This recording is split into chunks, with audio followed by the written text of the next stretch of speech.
Morning students.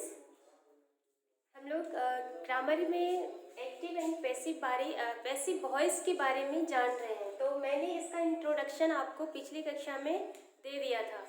अब आपको active से पैसिव कैसे बनाया जाता है तो उसका मैं रूल बताने वाली हूँ। तो सबसे पहले मैंने आपको बताया था कि एक्टिव एंड पैसिव वॉइस किसे कहा जाता है। तो एक्टिव वॉइस जो हम सेंटेंस फॉर्मेशन करते हैं टेंस बनाने के समय, ये सारे सेंटेंस एक्टिव वॉइस में आते हैं।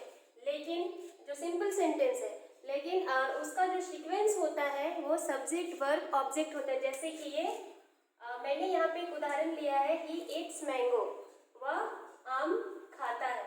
अब यहाँ पे देखिए, ये इसका स्थान सब्जेक्ट है, ये वर्ब है, ये ऑब्जेक्ट है। ये सीक्वेंस होता है एक्टिव वॉइस का, ये आपका एक्टिव वॉइस है।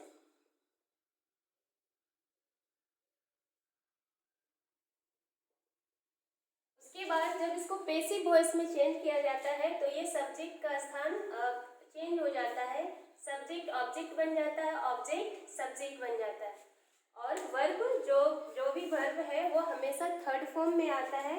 तो याद रखेंगे, मैंने कहा था कि आपको यदि टेंस नहीं आता है तो डायरेक्ट इनडायरेक्ट स्पीच पढ़ना या फिर एक्टिव एंड पैसिव वॉइस पढ़ना इजी नहीं होगा आपके लिए। तो सबसे पहले इसके लिए टेंस जानना है। और सबसे पहले यहाँ पर होगा कि आपको सेंटेंस को पहचानना है कि वो कौन सा टेंस में है, उसके अनुसार उसके जो इंस्ट्रक्शन होते हैं हम उसे फॉलो कर पाएंगे। तो देखिए यहाँ पे ये प्रेजेंट टेंस है, इसीलिए यहाँ पे होगा। अब देखिए ये सब्जेक्ट यहाँ पे कहता है कि ही ईट्स मैंगो, वह आम खाता है। जब इसको पैसिव में चेंज करेंगे तो क्या हो जाएगा, ये मैंगो है वो किसका स्थान ले लेगा, सब्जेक्ट का स्थान ले लेगा, मैंगो।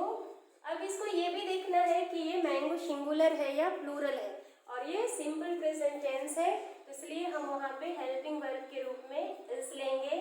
और इसके बाद ये जो इट का उसका थर्ड फॉर्म लेंगे, इटन। अब ये बाय एजेंट, ये जो ही है वो यहाँ पे बाय हिम हो जाएगा। तो ये आपका है पैसिव।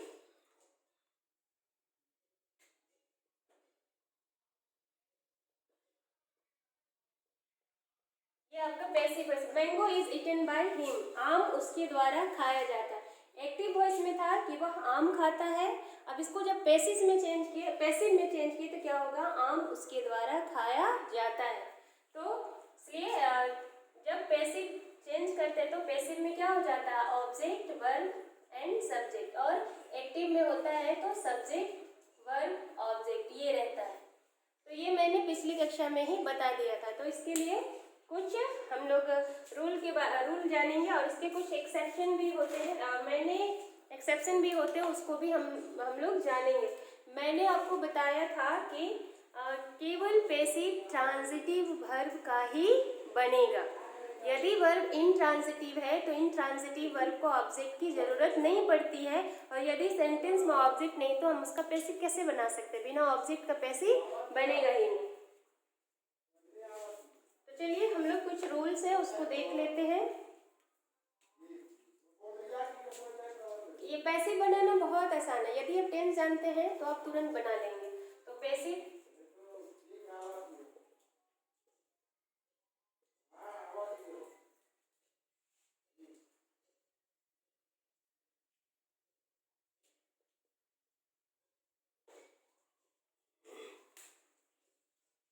देखिए, फर्स्ट आपका प्रेजेंट टेंस है, simple present tense.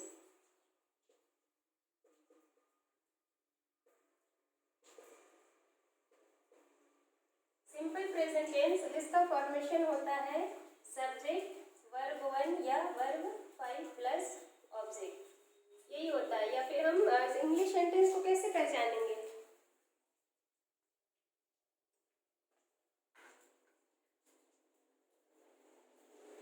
Hindi sentence को हम लोग आसानी से पहचान लेते हैं, लेकिन इंग्लिश सेंटेंस को कैसे पहचानेंगे कि वो कौन सा टेंस में है, तो वो हम वर्ब के रूप से जानते हैं। यदि किसी सेंटेंस में वर्ब का फर्स्ट फॉर्म या फिफ्थ फॉर्म प्रयोग किया गया है तो वह किस टेंस में होगा, सिंपल प्रेजेंट टेंस में। और जब इसका पैसिव चेंज करेंगे तो क्या होगा, ऑब्जेक्ट पहले आएगा, उसके बाद ऑब्जेक्ट के अनुसार आपको हेल्पिंग वर्ब लेना है, इज,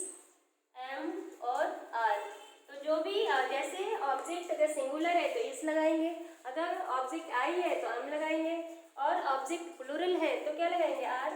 उसके बाद वर्ब का थर्ड फॉर्म याद रखिएगा, पैसिव वॉइस बनाने के लिए हमेशा वर्ब का थर्ड फॉर्म यूज किया जाता है। उसके बाद बाई एजेंट यूज किया जाता है। तो ये था सिंपल प्रेजेंट टेंस के लिए। जैसे यहाँ पे सिंपल प्रेजेंट टेंस में हम लोग एक उदाहरण ले लेते हैं, जैसे कि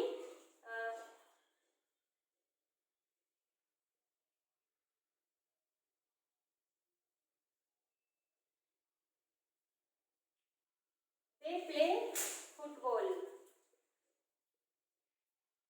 दे प्ले फुटबॉल, ये हमने एक उदाहरण लिया। अब देखिए ये एक्टिव वॉइस है, ये सब्जेक्ट हुआ, ये वर्ब और ये ऑब्जेक्ट। जब इसको पैसिव में चेंज किया जाएगा तो क्या होगा, यहाँ पे फुटबॉल पहले आ जाएगा। फुटबॉल सिंगुलर या प्लूरल, यहाँ पे फुटबॉल्स नहीं लिखा हुआ है, फुटबॉल, इसलिए फुटबॉल इज से क्या इसका कौन सा फॉर्म लेंगे, प्ले का third form, played by they them में बदल जाएगा। तो ये था आपका सिंपल प्रेजेंट टेंस के लिए मैंने एक उदाहरण बताया। उसी तरह सिंपल पास्ट टेंस के लिए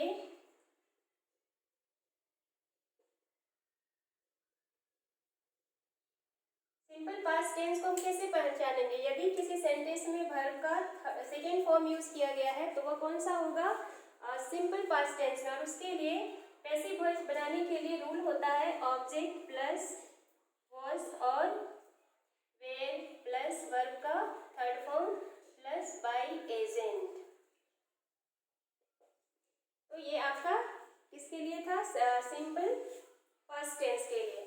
नेक्स्ट आपका थर्ड आता है simple future tense.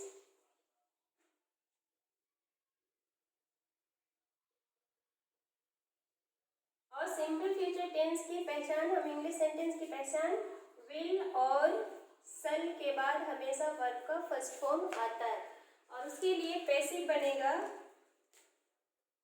Object plus will be और सल बी प्लस वर्ब का third form plus by agent.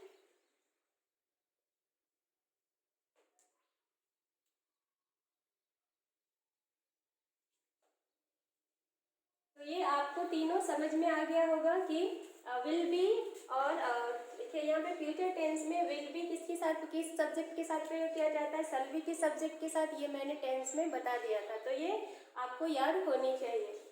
तो चलिए हम लोग अभी इतना ही में हम लोग छोड़ देते हैं। आप कम से कम इन तीनों के लिए सेंटेंस फॉर्म करके आप उसको बनाने का कोशिश कीजिए, क्योंकि मैंने यहाँ पे इंस्ट्रक्शन आपको बता दिया है कि कैसे बनाना है। उसके बाद हम लोग नेक्स्ट क्लास में आगे के जो रूल्स होते हैं उसके बारे में जानेंगे।